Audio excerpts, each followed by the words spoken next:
পলাশবাৰীৰ আগশাৰীৰ ভূমিকা পালন কৰা নেমকেয়াৰ শৈক্ষিক প্ৰতিষ্ঠানৰ ৮ম বাৰ্ষিক প্ৰতিষ্ঠা দিৱস অনুষ্ঠিত।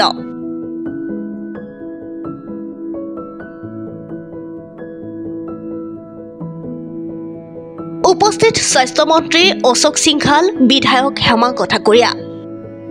মিৰ্জাৰ শান্তিপুৰত ৮ বছৰ পূৰ্বে উত্তৰ পূৰ্বাঞ্চলৰ বিশিষ্ট চিকিৎসক ডাক্তৰ হিতেশ বৰুৱাই স্থাপন কৰিছিল নেমকেয়াৰ শৈক্ষিক প্ৰতিষ্ঠান।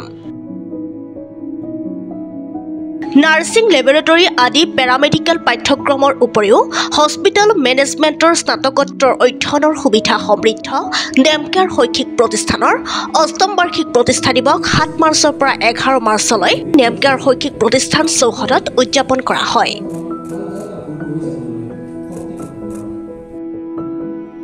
এই অনুষ্ঠানৰ লগত সংগতি ৰাখি নেমকেয়াৰ শৈক্ষিক প্ৰতিষ্ঠানৰ অধ্যক্ষ ডক্টৰ ভাৰ্গৱজ্যোতি চহৰীয়া, অধ্যাপক অধ্যাপিকা, শিক্ষাৰ্থীসকল মিলিত হৈ এখন সভাৰ আয়োজন কৰে, য'ত উপস্থিত থাকে অসম চৰকাৰৰ স্বাস্থ্যমন্ত্ৰী অশোক সিংঘাল, পলাশবাৰীৰ বিধায়ক হেমাংগ ঠাকুৰীয়া, নেমকেয়াৰ শৈক্ষিক প্ৰতিষ্ঠানৰ স্বত্বাধিকাৰী ডাক্তৰ হিতেশ বৰুৱা সহ কেইবাগৰাকীও বিশিষ্ট ব্যক্তি। লগতে নিশা অনুষ্ঠিত হয় কণ্ঠশিল্পী দীপ্তিনা ডেকাৰ সংগীতানুষ্ঠান। স্বাস্থ্যমন্ত্ৰী অশোক সিংঘালে এই আগশাৰীৰ নেমকেয়াৰ শৈক্ষিক প্ৰতিষ্ঠানখনত উপস্থিত হৈ নেমকেয়াৰ প্ৰতিষ্ঠানখনক ভূয়সী প্ৰশংসা কৰে। ডক্টৰ হিতেশ বৰুৱাই নেমকেয়াৰ ইনষ্টিটিউশ্যনটো ভালদৰে চলাই আছে আৰু মই দেখিছোঁ যে অসমৰ সন্তান হিচাপে তেখেতে এই ইনষ্টিটিউশ্যনটো প্ৰতিষ্ঠা কৰাৰ পিছতে কেনেকৈ ভাল ট্ৰেইনিঙৰ জৰিয়তে ভাল নাৰ্ছ, ভাল GNM, কোৱালিটি থকা শিক্ষা ব্যৱস্থাৰ জৰিয়তে কৰাৰ চেষ্টা কৰিছে। মই তেখেতক ধন্যবাদ দিছোঁ। আনহাতে বিধায়ক হেমাংগ ঠাকুৰীয়াই উক্ত প্ৰতিষ্ঠানখনে আগশাৰীৰ ভূমিকা পালন কৰাৰ লগতে অধ্যয়ন কৰা ছাত্ৰ ছাত্ৰীসকলক শিক্ষাৰ লগতে সংস্থাপনৰ ক্ষেত্ৰতো মাত্ৰা প্ৰদান কৰিছে বুলিও মন্তব্য আগবঢ়ায়। আজি আমাৰ নেমকেয়াৰ গ্ৰুপ অফ ইনষ্টিটিউট ৮ম ফাউণ্ডেশ্যন যে আজি অৱসান কৰা হৈছিল আৰু ইয়াতে আজি বিশেষভাৱে মুখ্য অতিথি হিচাপে নিমন্ত্ৰণ কৰা হৈছে আমাৰ সকলোৰে মৰমৰ অসমৰ জনপ্ৰিয় কেবিনেট মন্ত্ৰী অশোক সিংঘাল ডাঙৰীয়া। তেওঁৰ উপস্থিত আজি এই কাৰ্যসূচী পালন কৰা হয় ফাউণ্ডেশ্যন ডে। আৰু নেমকেয়াৰ গ্ৰুপ অফ ইনষ্টিটিউট অতি কম সময়ৰ ভিতৰত আজি ৮ বছৰ কিন্তু আজি কম সময়ৰ ভিতৰত অত্যন্ত জনপ্ৰিয় এখন শিক্ষা অনুষ্ঠানলৈ পৰিগণিত হৈছে। মই এজন স্থানীয় বিধায়ক হিচাপে যথেষ্ট আনন্দিত যে নেমকেয়াৰ গ্ৰুপ অফ ইনষ্টিটিউট আমাৰ পলাশবাৰীত আছে আৰু ইয়াতে যিবিলাক কোৰ্চেছ ইয়াতে দিয়া হয় এই কোৰ্চে আগন্তুক দিনবিলাকত যুৱক যুৱতীসকলক নিজে নিজে স্বাৱলম্বী হোৱাৰ পথত যথেষ্ট সহায় কৰিব। আৰু মই আহ্বান জনাম যাতে ইয়াতে আহি আমাৰ বিশেষকৈ পলাশবাৰী সমষ্টি, যিহেতু অসমৰ বিভিন্ন প্ৰান্তৰ পৰা আহে, পলাশবাৰী সমষ্টিৰ যিবিলাক যুৱক যুৱতী আছে তেওঁলোকে এটলিষ্ট আহি ইয়াৰ কি কি কোৰ্চ হয়, এই কোৰ্চখিনিয়ে টিচাৰ কেনেকৈ সহায় কৰিব এইখিনি তেওঁলোকে জনাটো প্ৰয়োজন আছে। নিশ্চয়কৈ আমাৰ ইয়াতে সকলোৰে শ্ৰদ্ধাৰ সকলোৰে পৰিচিত অসমত ডক্টৰ হিতেশ বৰুৱা তেওঁ হয়, তেওঁ মেনেজমেণ্ট বিভাগত যথেষ্ট জ্ঞানী ব্যক্তি ইয়াতে আছে আৰু তেওঁলোকৰ প্ৰচেষ্টাতে মেইন উদ্দেশ্য এইটোৱে যাতে কোৱালিটি এডুকেশ্যন ইয়াতে প্ৰভাইড কৰা হয়। মেনেজমেণ্ট বিভাগৰ প্ৰধান উদ্দেশ্য আশা কৰিছোঁ তেওঁলোকে এটা প্ৰচেষ্টা ৰাখিছে এই কলেজখন তেওঁলোকে এখন ইউনিভাৰ্চিটিলৈ পৰিৱৰ্তিত কৰাৰ কাৰণে তেওঁলোকে চেষ্টা কৰিছে আৰু মই ভাবোঁ যে যদি তেওঁলোকৰ এই প্ৰচেষ্টা সফল হয় পলাশবাৰী সমষ্টিৰ প্ৰথমটো প্ৰাইভেট ইউনিভাৰ্চিটি তেওঁলোকে স্থাপন কৰিব পাৰিব। মই জ্ঞাপন কৰিছোঁ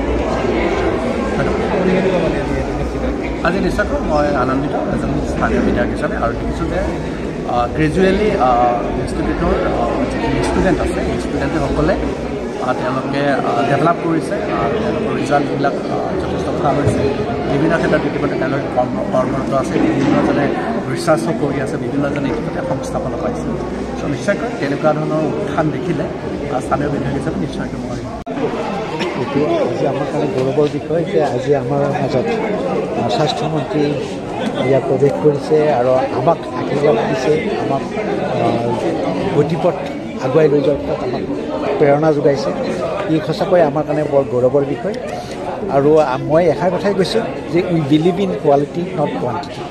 গতিকে আমাক বহুত মানুহ নালাগে, কম মানুহ হওক কিন্তু ভাল প্ৰডাক্ট হওক। এই কথাখিনি মই আজি মন্ত্ৰীমণ্ডলক কৈছোঁ বা আজি সামাজিকভাৱে মই কৈছোঁ। আৰু তেখেতে আমাক গোটেইখিনি যিখিনি ভৱিষ্যতলৈ আমাৰ যিটো পৰিকল্পনা আছে বিভিন্ন ধৰণৰ কাম কাজ কৰিবৰ কাৰণে এই বিশেষকৈ এই ইনষ্টিটিউটৰ দ্বাৰা সকলোখিনিতে আমাক সহযোগ কৰিম বুলি কৈছে। এইটো আমাৰ কাৰণে বৰ সুন্দৰ কথা। গতিকে এই ইনষ্টিটিউটখনক অসম তথা ভাৰতবৰ্ষৰ পৰা বিশ্বৰ ভিতৰত এক নাম জ্বলা ইনষ্টিটিউট কৰিবৰ কাৰণে আমি দৃঢ় প্ৰতিজ্ঞ। ডেফিনেটলি এদিন সকলো ৰাইজে ইয়াক মৰমেৰে আহিব। নেমকেয়াৰ শৈক্ষিক প্ৰতিষ্ঠানৰ আজি 8ম প্ৰতিষ্ঠা দিৱস। এই প্ৰতিষ্ঠা দিৱসৰ লগত আজি সামৰণি অনুষ্ঠানৰ লগত সংগতি ৰাখি এখন সভা অনুষ্ঠিত কৰা হৈছিলে।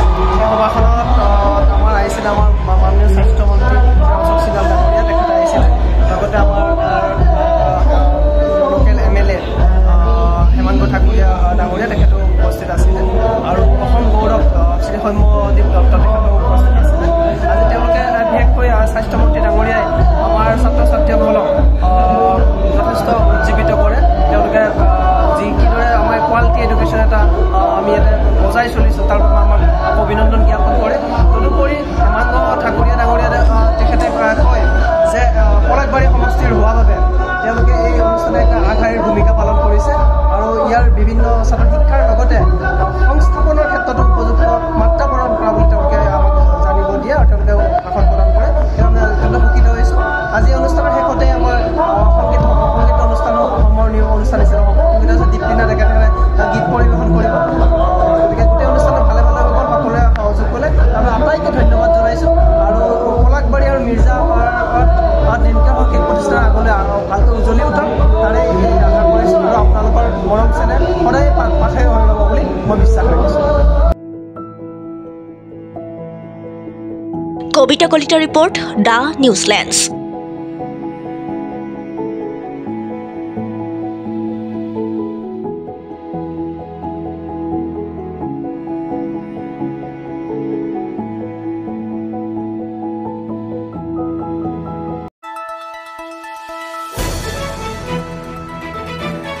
দ্য নিউজলেণ্ডছ, অবিৰত তথ্যানুসন্ধান, আপোনাৰ সেৱাত খবৰ সন্ধান।